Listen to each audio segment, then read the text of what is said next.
오늘은 추수감사주일입니다. 그런데 오늘 말씀의 본문은 좀 무거운 말씀인 것 같습니다. 왜 추수감사주일에 이런 본문을 택했는지 설교를 들어보시면 아실 것입니다. 오늘 이 말씀을 통해서 주님께서 우리에게 강권하시는 줄 압니다. 저에게 약 2주 정도 이 말씀을 놓고 생각나게 하시고 또 이렇게 이 시간 선포하게 하셨는데 이 자체가 사실 우리에게 복인 줄 압니다. 주님께서 말씀하시는 그 현장에서 들을 귀가 있고 보는 눈이 있다는 것은 주님의 은혜 가운데 우리가 있다라는 것입니다. 주님의 심판이 확정된 경우에는 어떤 부분에 있어서 하나님께서는 그의 귀를 가리시고 또 눈을 가리시는 것을 우리는 볼 수 있게 됩니다. 오늘 이 말씀을 통해서 우리 참사랑교회에게 권고하시는 말씀을 감사함으로 들으시는 참사랑교회 모든 성도님들 되시기 바랍니다. 올해도 벌써 1년이 다 지난 것 같습니다. 지난주 오후 예배를 마치고 자원하시는 성도님들과 함께 인천대공원에 들렸는데요. 이미 나무들의 적지 않은 수가 앙상한 가지만 남기고 있었고 바닥에는 낙엽들이 질비했습니다. 벌써 이렇게 가을이 넘어가는구나 라고 생각이 들었죠. 이번 추수감사주일도 지나면 이제 곧 우리는 성탄을 준비해야겠죠. 작년이었다면 벌써 수능도 끝났을 테고 코로나19 여파로 인해 끝났을 테지만 코로나19 여파로 인해 수능도 현재 뒤로 밀린 상태입니다.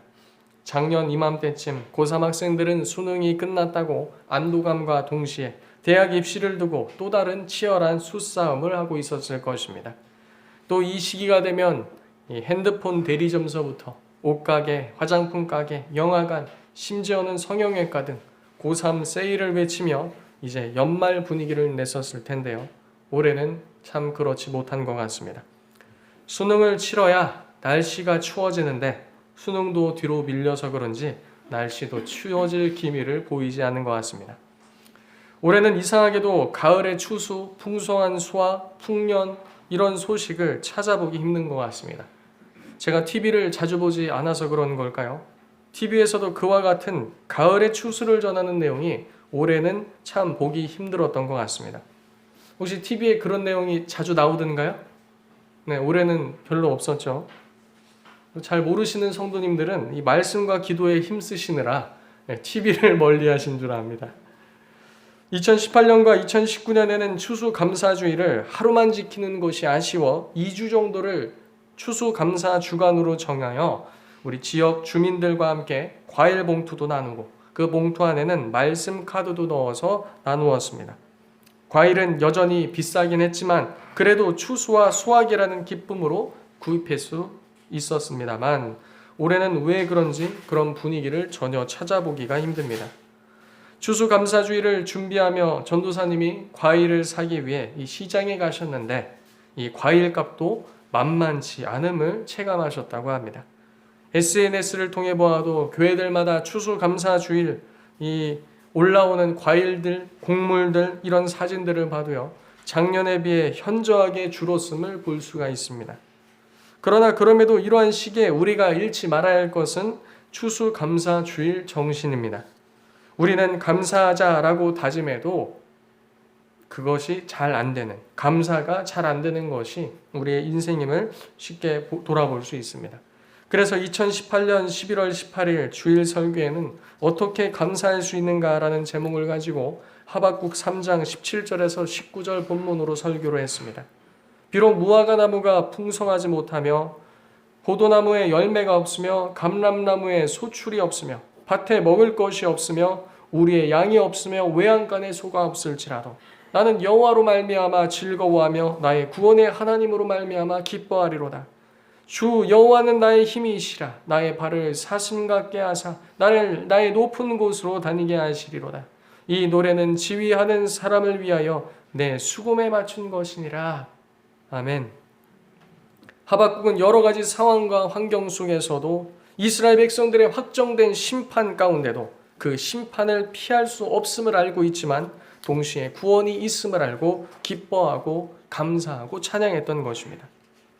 성도님들, 재작년 하박국 말씀을 통해 2년 동안 감사의 사람으로 좀 달라지셨습니까? 변하셨습니까? 감사할 수 있는 방법을 들은 후 들은 바대로 실천하셨는지를 묻는 것입니다. 작년 11월 17일에는 언제 감사할 것인가?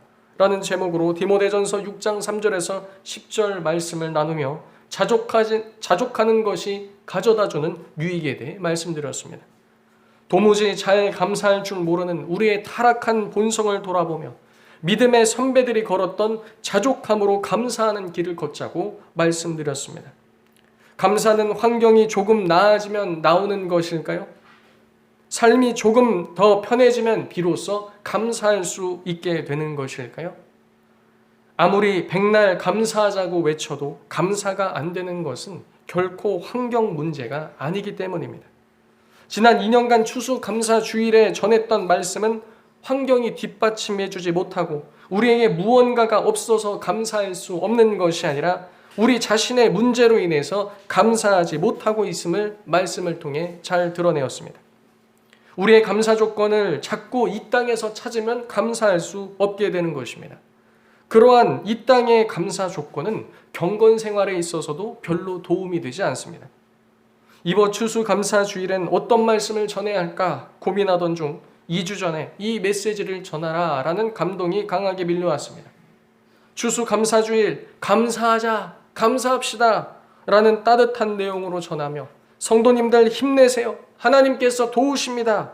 이렇게 전하고 싶은 것이 저의 굴뚝 같은 마음입니다. 그러나 오늘 이 말씀을 통해 주께서 강권하시는 뜻 가운데 준비하게 되었는데 이 말씀을 오늘 추수감사주일에 주시는 말씀으로 감사함으로 받게 되는 우리 성도님들 모두 되시기 바랍니다. 추수감사절은 신앙의 자유를 찾아 떠난 영국 청교도들이 수많은 고난과 역경과 죽음 가운데서도 미국에 정착하게 하신 하나님의 은혜에 감사하며 지킨 절기입니다. 미국 선교사님들이 한국에 들어와 복음을 전해주었을 때도 한국교회는 추수감사절을 지키게 되었는데요. 우리나라가 지키는 추수감사절은 미국 기독교 전통에 따른 것이라기보단 출애굽기 34장과 신명기 16장에서 말씀하고 계신 이 추수와 연관되어 지키고 있습니다. 그런데 오늘 말씀은 특별히 미국이 지킨 추수감사주일에 대해 한번 생각해보고 넘어갔으면 합니다. 영국에서 신앙의 자유를 찾아 떠난 청교도 개척자들은 미국 본토에 도착한 후 형언할 수 없는 큰 어려움에 부딪히게 되었습니다. 11월 중순 도착한 그들은 강한 강풍과 눈보라치는 혹독한 추위, 질병과 식량 부족, 원주민들의 냉대, 들짐승들의 위협, 거할 집 하나 없는 절박한 상황 속에 있었습니다.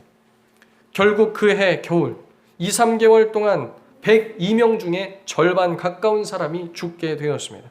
특히 1-2월 달에는 이 겨울에 하루에 두세 명씩 죽어나갔다고 합니다. 그마저도 남은 생존자 중 다수도 지치고 건강이 쇠약해져 질병으로 신음하고 있었습니다. 그러나 6-7명의 건강한 사람들이 땔감을 마련하고 침실을 만들고 병자들을 간호하며 병자들과 노약자들의 옷을 빨아가며 또 칠면조와 사슴 등을 사냥하여 고기를 전달하는 등 자발적으로 헌신하며 그 어려운 시기를 통과했습니다. 그리고 경건한 청교도들은 굳건한 믿음 위에 마음을 하나로 모았습니다. 겨울이 지나고 따스한 봄날이 찾아오자 생존한 청교도들은 땅을 개간하고 씨를 뿌리며 여름과 가을을 보내고 기대 이상으로 추수를 하게 되었습니다. 그들은 하나님 앞에 눈물로 감사했습니다. 울며 씨를 뿌리는 자는 기쁨으로 단을 거두리로다 하면서 말이죠. 추운 겨울과 황무지에서 살아남은 것, 신앙의 자유를 허락하신 것, 미 대륙 개척자들로 삼아주신 것 등을 하나님 앞에 진심으로 감사드렸습니다. 청교도들이 북아메리카로 건너온 다음 해 가을부터 하나님께 첫 추수감사절 예배를 드렸는데요. 추수한 첫 곡식과 채소 중 최고로 좋은 것들을 골라서 하나님께 예물로 드렸습니다. 그들은 우리는 대서양을 건너와 여러 친구들을 잃었습니다. 그러나 하나님은 우리에게 기대했던 것보다 더 많은 것을 주셨습니다. 하나님의 은혜에 감사하며 하나님께 첫 열매를 드립니다 라고 기도를 하였습니다. 청교도들이 처음으로 현재 미국 땅에 정착하여 드린 추수감사절을 객관적으로 생각해보면 좋은 환경에서 드렸다고 결코 볼 수가 없습니다. 풍요로움 가운데 감사했던 것도 아닙니다. 불과 얼마 전까지 함께 있었던 동료들, 함께 신앙의 자유를 찾아 떠났던 이웃의 절반이나 이른 지 채 1년도 되지 않았습니다. 그 절반 중엔 자신의 가족, 자신이 사랑했던 아내와 남편, 아들과 딸들도 섞여 있었을 것입니다. 아직도 그들의 목소리가 귓가에 들리고 그들과 함께했던 추억이 떠올랐을 것입니다. 그럼에도 청교도들은 하나님께 감사했습니다. 환경이 좋아서 감사한 것이 아니라, 환경이 나빠서 감사치 못한 것이 아니라 그들이 바라는 바 하나님을 보니 그와 같이 감사할 수밖에 없었다라는 것입니다. 코로나19로 인해 현재 한국교회 상황과 사회적 상황 모두 좋지 않습니다. 그럼에도 청교도들이 미국에 정착했을 때보다 우리는 너무나 많은 것들을 현재 누리고 있습니다. 청교도들이 드린 감사 제목, 그 이상의 감사 제목들이 우리에겐 있는 것이죠. 거할 집이 있고, 틀면 씻을 수 있는 물이 있고, 추운 겨울에도 따뜻한 물을 얻을 수 있고, 마실 물이 있고, 편리하게 타고 다닐 교통수단이 있고, 아프면 병원이 있고, 교회도 있고, 어디에서나 쉽게 마음만 먹으면 들을 수 있는 우리는 환경에 살고 있습니다. 아무것도 없었던 1600년대 당시와는 다르게 그래도 지금은 우리는 너무나도 많은 혜택을 누리고 있는 것 아니겠습니까? 그러면 적어도 우리는 당시 미국 땅을 밟은 청교도들보다 배나 더 감사해야 하는 삶을 살아야 하는 것 아닐까요? 그러나 대체로 감사보단 환경으로 인한 원망과 불평을 할 때가 많습니다. 청교도들이 그렇게 척박함 속에 감사할 수 있었던 것은 그들의 육체를 만족시킬 것을 땅으로부터 풍성하게 얻었기 때문이 아닙니다. 그들 자신의 삶과 마음으로 주님께 드릴 거룩한 삶의 열매를 맺고 있었기 때문인 줄로 믿습니다. 추수감사주의를 맞이하여 겉으로 그리고 말로 주님께 풍성한 수확을 주셔서 감사합니다 라고 말하는 것이 아니라 진정 주인께 드릴 영적인 열매가 있는가를 우리는 이 시간 함께 살펴보았으면 합니다. 실상 우리가 맺는 영적인 풍성한 열매가 없다면 감사는 점차 우리하고는 거리가 먼 이야기가 되고 마는 것입니다. 우리는 이 절기의 형식상 혹은 잠깐 인생의 뒤를 돌아보며 그래도 그동안 인도하신 것이 주님의 은혜이지라고 하며 평소에 없던 감사를 쥐어짜낼 수 있을 것입니다. 그러나 그마저도 잠깐뿐 곧장 본래의 모습인 원망하고 불평하며 경건치 아니하며 그리고 자신이 아닌 환경에서 탓을 찾는 모습으로 쉽게 돌아가게 됩니다. 그래서 오늘 본문 6절에서 9절의 말씀을 먼저 보시면 예수님께서는 1절에서 5절을 근거로 하여 6절부터 9절의 비유를 말씀하십니다. 한 사람이 포도원에서 무화과나무 심은 것이 있더니 포도원에 무화과 심은 것이 있더니 이렇게 시작합니다. 그러나 안타깝게도 그 무화과나무를 심은 사람은 열매를 기대하며 열매를 구하였으나 아무 열매도 구하지 못하였다라고 성경은 말합니다.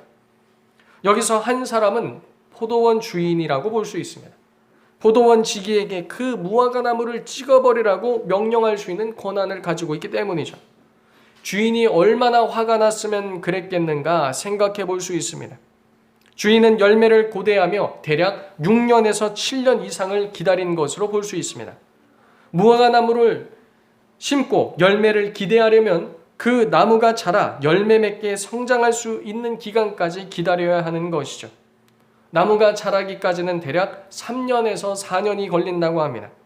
이 주인은 인내를 가지고 열매 맺는 나무로서 크기까지 3, 4년을 기다렸습니다. 그리고 7절을 시작할 때 포도원 지기에게 이런 말로 시작합니다. 보라, 3년을 내가 와서 구하되. 보라, 내가 3년을 와서 구하되. 한글 번역본에 없지만 헬라 성경에 보면 보라라는 말로 주의를 집중시키고 있습니다. 주인은 무화과나무로부터 무화과나무 열매를 기다리며 3, 4년을 기다렸습니다. 이제 열매를 맺을 때가 되었는데 무화과나무가 열매를 맺지 못하자 그 주인은 추가적으로 3년을 더 인내하며 매년 찾아와 열매를 구하는 수고를 하였습니다. 그래서 총 6년에서 7년쯤 되었다라는 것이죠. 그러나 무화과 나무로부터 아무것도 얻지 못했습니다. 주인은 몹시 화가 났습니다. 그래서 포도원 지기에게 열매 없는 이 나무를 찍어버리라고 명령합니다. 이 나무로 인해 땅만 버릴 이유가 없다는 것이죠.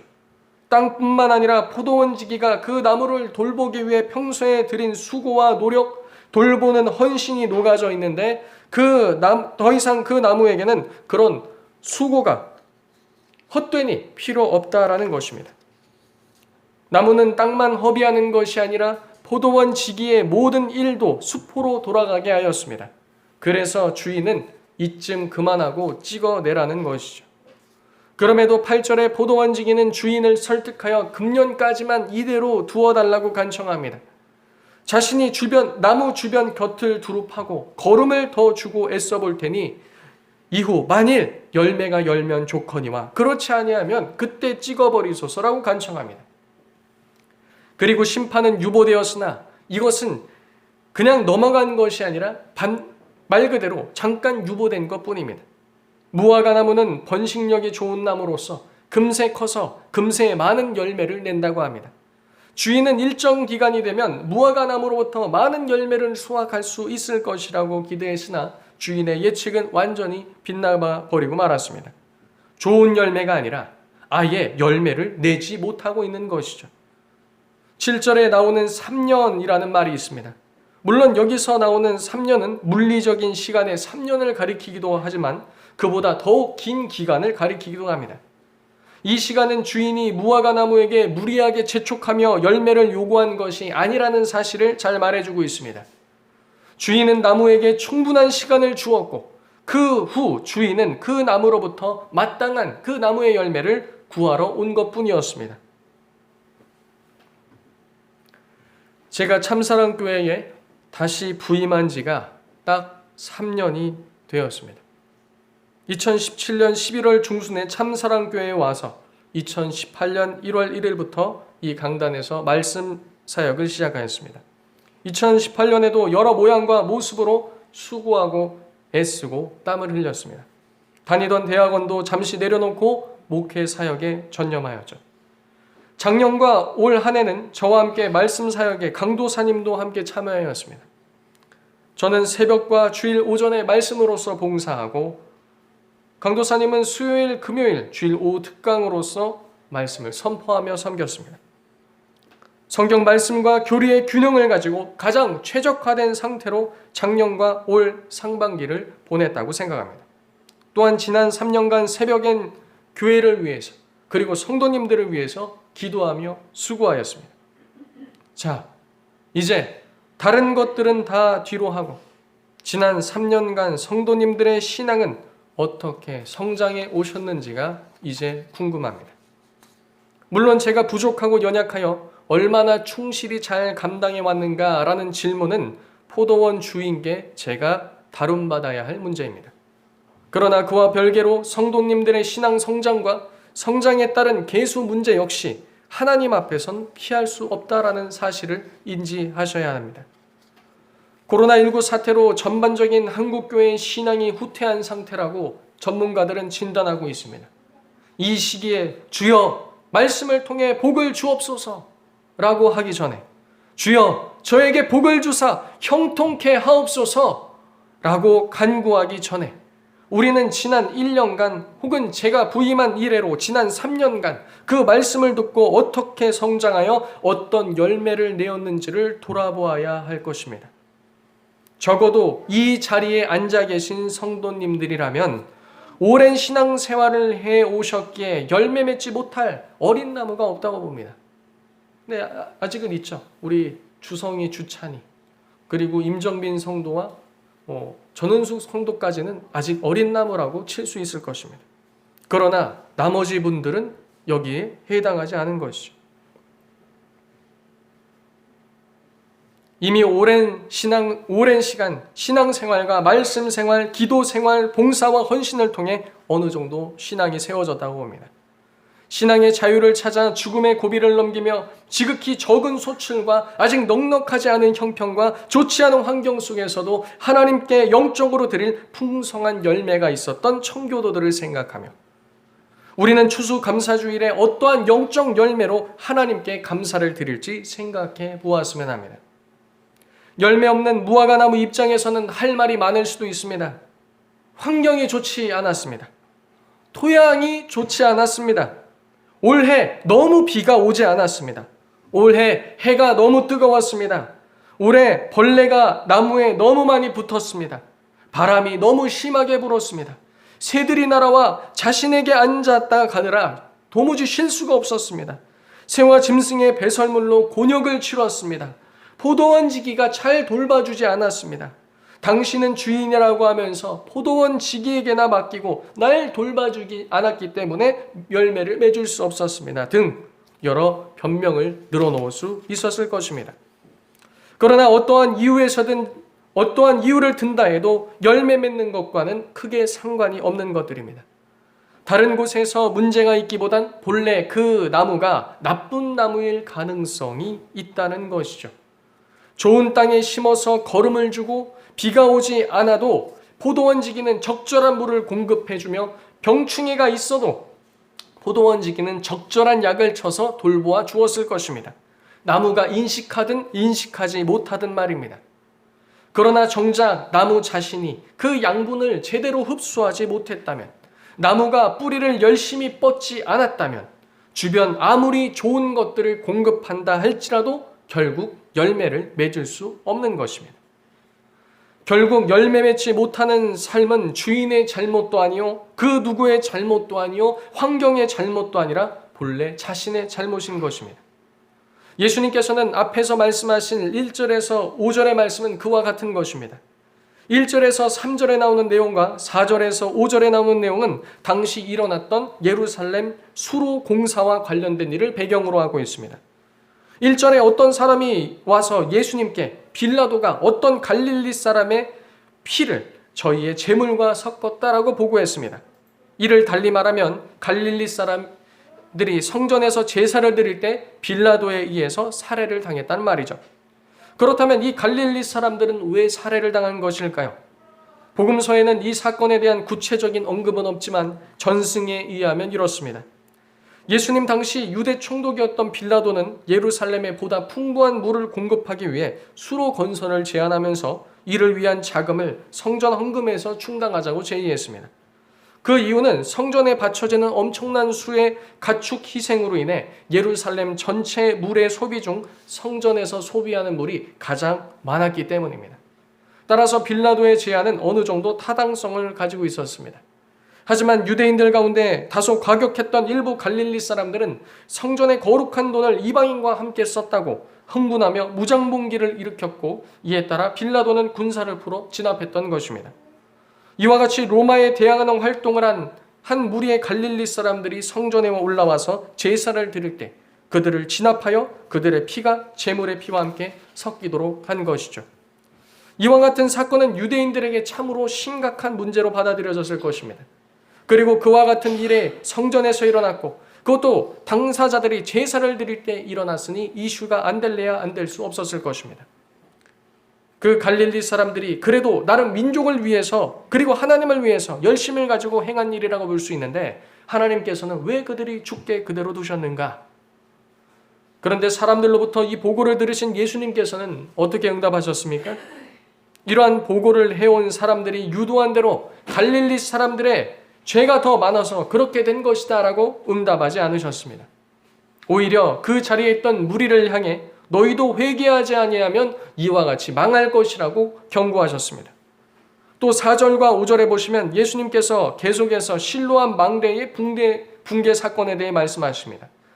여기서 실로암 망대란 앞서 이야기한 바와 같이 빌라도가 성전 자금을 사용하여 예루살렘 동남편 성 밖에 건설했던 수로의 일부였습니다. 그런데 그 수로를 지키기 위해 세웠던 망대가 어떤 원인에서인지 무너져 내림을 통해 18명의 사망자가 발생한 것입니다. 예나 지금이나 이러한 사건이 발생하면 나름대로 자신의 관점에 따라 사람들은 이런저런 평가를 합니다. 예수님께서는 저들의 죄 때문에 저렇게 된 것이냐는 질문에 아니라고 말씀하시며 너희도 만일 너희 죄를 회개하지 아니하면 이와 같이 망할 것이라고 책망하셨습니다. 예수님께서는 죽음을 맞이한 자들의 잘잘못에 관심이 있으시기보단 지금 이 메시지를 통해 이들은 이렇게 해서 죽음을 맞이하였으나 너희도 심판이 유보되었을 뿐 회개하지 않으면 이와 같은 일이 너희에게도 당할 것임을 경고하고 계시는 것입니다. 유대인들은 사건이 일어날 때마다 그러한 사건을 당사자들의 죄를 지적하기에 바빴지만 예수님께서는 그 초점을 그 묻는 무리에게 옮기셨습니다. 다시 말하면 예수님께서 빌라도에 의해 저질러진 끔찍한 살육이나 실로암 망대가 붕괴된 그 사건을 통해서 모두의 죄 회개를 촉구하시는 하나님의 메시지로 해석하신 것입니다. 그 모든 사건들은 그들만의 사건이 아니라 바로 너희를 향한 사건이다라는 것이죠. 그리고 이어서 오늘 본문 6절에서 9절의 비유가 나오는 것입니다. 영적인 열매가 없는 이스라엘 백성들도 언제 이와 같이 망할지 모른다는 것입니다. 이는 역시나 영적 열매가 없는 우리의 삶은 하나님의 심판 가운데 처할 수밖에 없음을 잘 가르쳐주는 것입니다.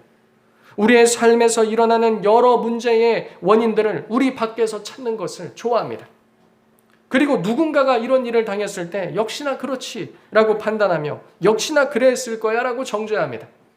그리고 자신은 그 심판에서 제외되었다라고 생각하죠. 아, 역시 저렇게 신앙생활하더니 저렇게 되는구나. 마치 자신은 아닌 것처럼 생각한다라는 것입니다. 이런 생각을 조금만 다른 각도에서 비춰보면 나는 잘하고 있고 문제가 생긴다면 자신의 문제가 아니라고 본다. 나는 지금 잘하고 있기 때문에 내 문제가 아니고 만약 그런 문제가 생기면 다른 원인에서부터 비롯된 것이다 라는 의미가 내포되어 있는 거 아니겠습니까? 사실 우리가 아직 망하지 않고 오늘날까지 살고 있는 것은 우리 개개인이 잘해서가 아니라 하나님의 전적인 은혜 때문인 줄로 믿습니다.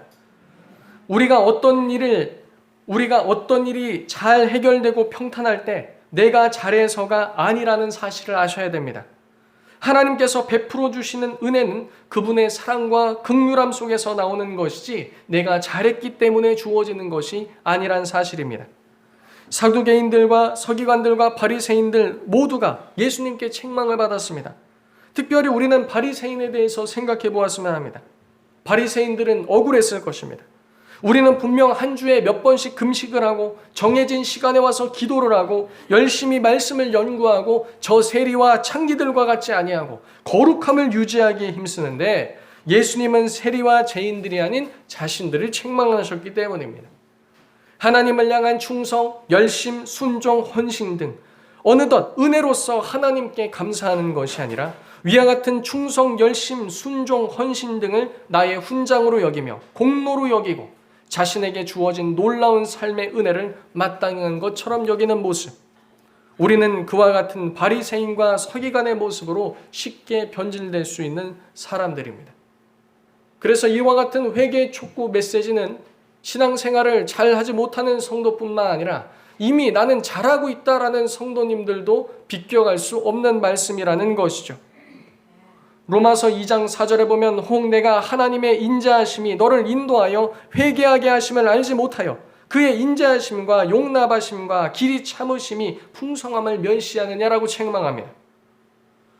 우리가 잘해서 인자하심을 베푸는 것이 아니라 우리를 회개로 인도하시기 위해 인자하심을 베푼다라고 말하고 있는 것이죠. 최근까지 제가 해오던 하나의 방식이 있습니다. 제가 생각하지 못한 큰 은혜를 입을 때 항상 해오던 고백입니다. 제가 이 고백을 결혼하기 전 이 장인어른께로부터 결혼 허락을 받았다는 소식을 아내로부터 접했을 때도 이 고백을 했습니다. 그러니까 아내가 되게 의아해 하더라고요. 이 좋은 소식을 접했는데 왜 이런 고백을 하나? 우리 다 같이 따라해 보겠습니다. 주님, 저는 죄인입니다. 주님, 저는 죄인입니다.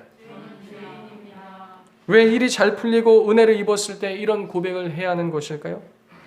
이 죄인이 주님의 이런 은혜를 받기에 합당한 자가 아님에도 불구하고 주께서 돌아보아 주시니 주님의 은혜라는 고백입니다.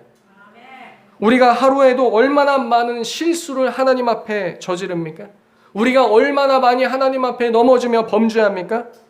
그럼에도 우리에게 베푸신 하나님의 은혜와 사랑이 전적으로 하나님의 인자하심과 긍휼하심과 그분의 신실하심에 따라 우리에게 주어지는 것인 줄로 믿습니다. 지금 우리가 이렇게 신앙생활하는 거 우리가 잘해서 주어지는 것이 아닙니다. 오직 하나님의 은혜 때문인 줄로 믿습니다. 우리가 은혜와 긍휼을 받기에 합당한 자이기 때문에 하나님께서 은혜와 긍휼을 베푸시는 것입니까? 우리가 예배를 잘 드리기 때문에 하나님께서 은혜를 베푸시는 것입니까? 우리가 하나님 앞에서 흠이 없기 때문에 하나님 앞에서 우리가 형통한 것입니까? 전혀 아니라는 것이죠. 전적인 주님의 은혜로서 하나님께서 그분의 주권에 따라 그렇게 행하신다라는 것입니다. 우리는 주님의 은혜를 사실 받기에 합당한 자가 아닙니다. 우리는 이 사실을 항상 잊지 말아야 할 줄로 믿습니다. 우리가 회개했다는 것은 주님 앞에 잘못했습니다 라고 외치는 것으로 끝나는 것이 아닙니다. 회개했다는 것은 회개의 삶을 사는 것을 말하며 회개에 합당한 열매를 맺는 것을 가리키는 것입니다. 2020년 추수감사주일 그 이전까지는 어떤 면에서 우리의 삶을 드리기보단 하나님께서 우리에게 주신 어떠한 것의 일부를 드리며 때론 이 땅의 귀한 소산과 귀한 소출들을 드림으로 감사하며 우리의 할 일을 다했다고 생각했을 수도 있습니다. 한 해도 이런 것들을 주셨네요. 이렇게 먹고 살게 하셨네요. 이 땅에 이런 것들을 하나님께 드리니 감사드립니다. 그러나 이제 우리는 좀 더 달라져야 됩니다. 하나님께서 주신 이 땅에 무엇인가를 드리면서 감사하는 것을 넘어 우리가 죄인임에도 불구하고 우리에게 베푸신 그 은혜 자체로만 감사하며 우리가 영적인 열매를 맺을 수 있도록 그간 돌보신 그 은혜를 인해서 하나님께 감사해야 할 줄로 믿습니다.